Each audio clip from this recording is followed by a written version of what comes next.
লোকসভা নির্বাচনের ফলাফল এসেছে। সেই নির্বাচনে উত্তরবঙ্গে আশানুরূপ ফল করেনি তৃণমূল। দলের সংগঠনে জোর দেওয়ার বার্তা ফিরহাদের। মুখ্যমন্ত্রীর ওপর মানুষের কোনো ক্ষোভ নেই। মানুষ মুখ্যমন্ত্রীকে ধন্যবাদ জানাচ্ছে। মানুষের সমর্থনকে ভোট পরিণত করা সংগঠনের কাজ, সেই কাজটা ঠিক করে হয়নি এই মন্তব্য ফিরহাদের। শোনাবো। যা 3-4 দিন থেকে যা মনে হলো তাতে মুখ্যমন্ত্রীর ব্যাপারে কারোর কোনো ক্ষোভ নেই। মানুষ মুখ্যমন্ত্রীকে ধন্যবাদ জানাচ্ছেন, কিন্তু সাপোর্টটাকে ভোটে ট্রান্সফর্ম করা, যেটা অর্গানাইজেশনের কাজ, সেই কাজটা ঠিক মতন হয়নি।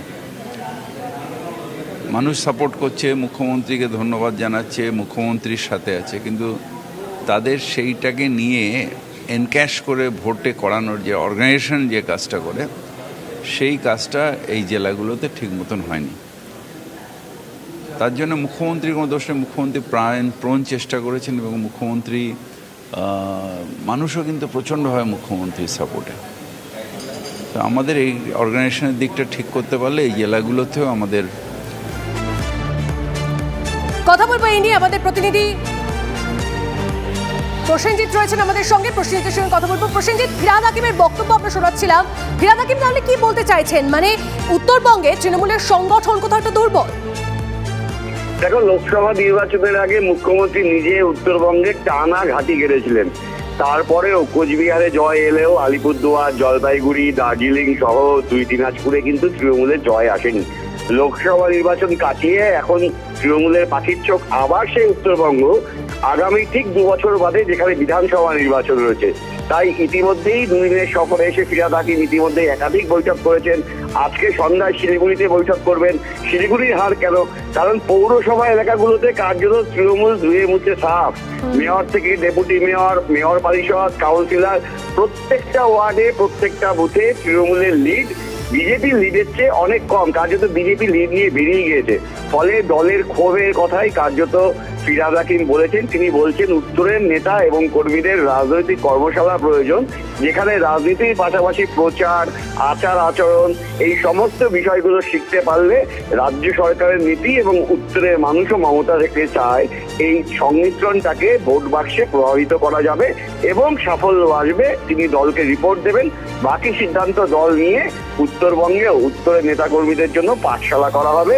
কারণ উত্তরবঙ্গ সেই পাখির চোখ, আগামী ঠিক 2 বছর পর বিধানসভা নির্বাচন, লক্ষ্য বিজেপিকে দুর্বল করা। আচ্ছা প্রসেনজিৎ, উত্তরবঙ্গে এই তৃণমূলের সংগঠনকে চাঙ্গা করার জন্য ফিরহাদ হাকিম তিনি কি গোটা দায়িত্বটা নিচ্ছেন? তার উপরে পুরো দায়িত্বটা? সেই কারণেই কিন্তু ফিরহাদ হাকিমের এই বক্তব্য অত্যন্ত গুরুত্বপূর্ণ। কারণ বারংবার চেষ্টা করে উত্তরবঙ্গে সাফল্য আসছে না। যদি লক্ষ্মীর ভান্ডারে রাজ্য জুড়ে সাফল্য এসে থাকে, তাহলে উত্তরবঙ্গ ব্যতিক্রম কেন? এই প্রশ্নের উত্তরটাই কিন্তু রাজ্যের শীর্ষ নেতারা খুঁজছেন। এবং উত্তরবঙ্গের নেতৃত্বের মধ্যে যে প্রচারের ক্ষেত্রে খামতি ছিল, বিভিন্ন গোষ্ঠী দ্বন্দ্ব, নেতাদের আত্মকেন্দ্রিক প্রচার, এই সমস্ত কিছু কিন্তু স্পষ্ট হয়েছে ভোটের ফলাফলে। শিলিগুড়ি শহরের কথা যদি বলি, শিলিগুড়ি পৌর কর্পোরেশন তৃণমূলের দখলে, কিন্তু একজন কাউন্সিলরও একটি সংখ্যালঘু ওয়ার্ড ছাড়া কোথাও কেউ লিড দিতে পারেননি। জলপাইগুড়ি লোকসভা অধীন যে এলাকা, যা কর্পোরেশন এলাকায় অন্তর্ভুক্ত, সেখানেও ধন্যবাদ প্রসেনজিৎ। এই মুহূর্তে বিজেপি নেতা সজল ঘোষ আমাদের সঙ্গে রয়েছেন। সজল বাবু, মুখ্যমন্ত্রীর উপর মানুষের কোনো ক্ষোভ নেই। মানুষ মুখ্যমন্ত্রীকে ধন্যবাদ জানাচ্ছে। মানুষের সমর্থনকে ভোটে পরিণত করা সংগঠনের কাজ, সেই কাজটা ঠিক করে হয়নি বলছেন ফিরহাদ হাকিম। আপনার রিয়াকশন?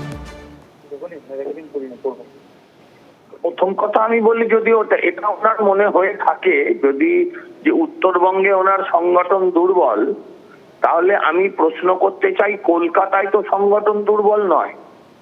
কলকাতায় বা শহরতলিতে এত ভোট কমে গেল কেন? এত সে বিজেপির হাতে চলে গেল কেন? মুখ্যমন্ত্রী যদি মানুষ এত ভরসা করে, বিশ্বাস করে। আমি বলি কলকাতায় বিজেপি মাত্র 3টে, সিপিএম মাত্র বা বামপন্থীরা মাত্র 2টো, কংগ্রেস একটা কি 2টো পুরসভায়। আমি বলি সেখানে 47টা সিট হারলেন কেন? তার মানে মুখ্যমন্ত্রীকে ভরসা করেন না, মুখ্যমন্ত্রীর বিরুদ্ধে তারা ভোট দিয়েছেন।